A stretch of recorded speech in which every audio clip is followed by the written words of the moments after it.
Sa hinaba-haba man daw ng posisyon, madalas kung swertihin, sa simbahan pa rin ang tuloy. Bonus na lang kung sa pinakamasayang araw ng buhay nyo, maraming tao ang makikisalo sa saya at kilig.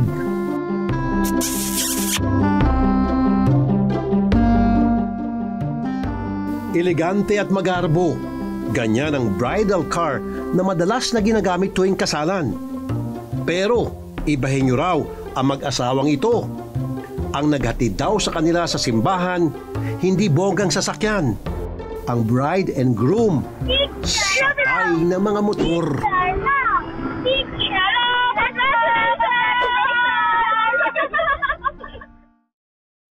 Ang mag-asawa sa likod ng viral video, binisita namin sa kanilang tahanan sa Barangay Santo Cristo sa Bulacan. Ang bride na walang kahasel-hasel sa ride, aba, Mary Joy ang pangalan. At ang maangas pero loving na groom, ang pangalan naman ay si Jerome. Pero bago ang kanilang viral video, literal na malayo pa ang tinahak na landas ng kanilang pag-iibigan. Nagkakilala po kami ni Mary Joy sa Facebook lang po. Bali ako po unang nag-a-add sa kanya. Dati po akong OFW bago kami nagkakilala ni Jerome. Ang kalibakan ko na lang po noon, pag meron akong load, nagso-social media po ako.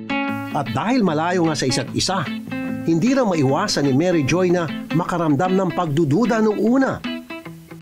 Siya rin kasi mismo, hindi alam kung matatanggap ba ni Jerome ang kanyang sikreto. Nung una, hindi ko sineseryoso kasi hindi pa nga kami nagkikita eh. Sabi ko, yung iba nga, matagal nang magkasama, naghihiwalay. Nagtapat din naman siya sa akin. Sabi niya, single mom ako. Sabi ko, ano naman, kung single mom ka, di ba? Kalaunan, naramdaman naman daw ni Mary Joy ang sinseridad ni Jerome. At nagpatuloy ang kanilang komunikasyon. Hanggang dumating ang araw na pinakaasam-asam nilang dalawa. Umuwi na ng Pilipinas si Mary Joy.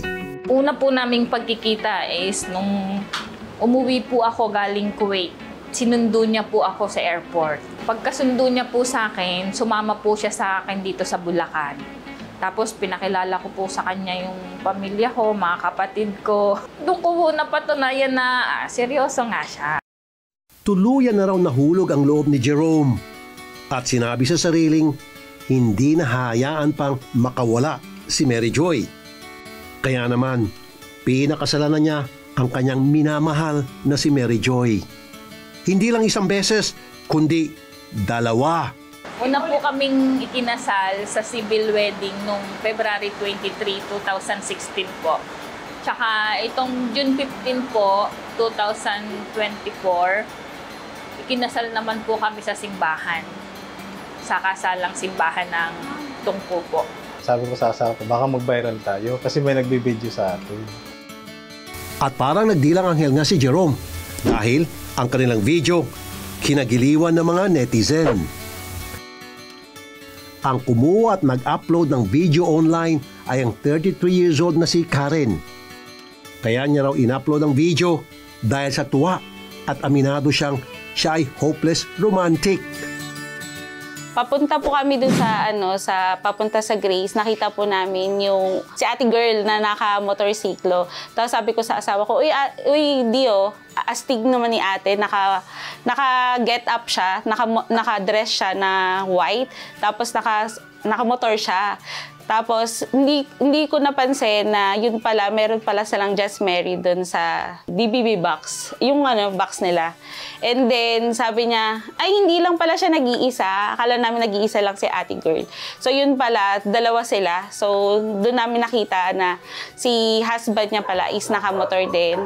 At sabi ko, para silang bagong kasal. Tulad ni Karen, maraming na-inspire. Hindi lang para umibig, para na rin magmotor, lalong-lalo na ang mga kababaihan. I was really inspired na matuto rin mag-drive katulad mo. Natutuwa ako sa'yo kasi yung story mo na sabi mo, hindi lang porket babae tayo, hindi na natin kayang gawin yung mga kayang gawin ng mga lalaki. At it's a woman empowerment para sa ating lahat. Pero Bakit nga ba nakamotor sina Mary Joy at Jerome papunta ng simbahan? Naisipan na lang po talaga namin na lagyan ng dekorasyon yung motor namin para kahit papano, feel naman po namin na meron kaming bridal car. Kasi kung magre-rent po kami ng kotse, mahal din po ang aabutin.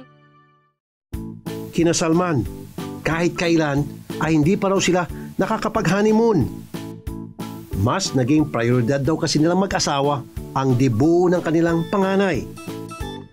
Kaya naman, niregaluhan natin sila ng overnight stay sa isang resort sa Bulacan.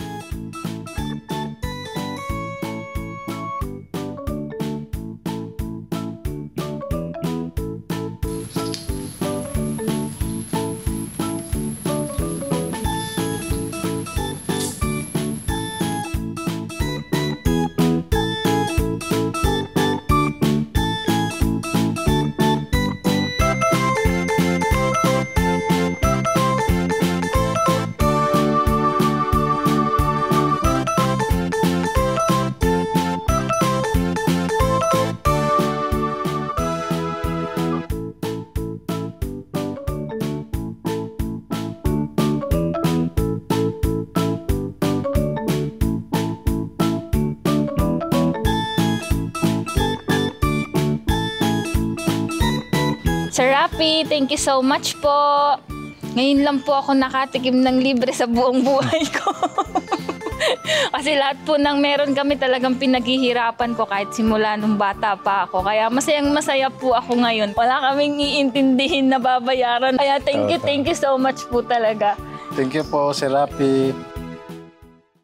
Ang pangarap na kasal, hindi kailangan magastos.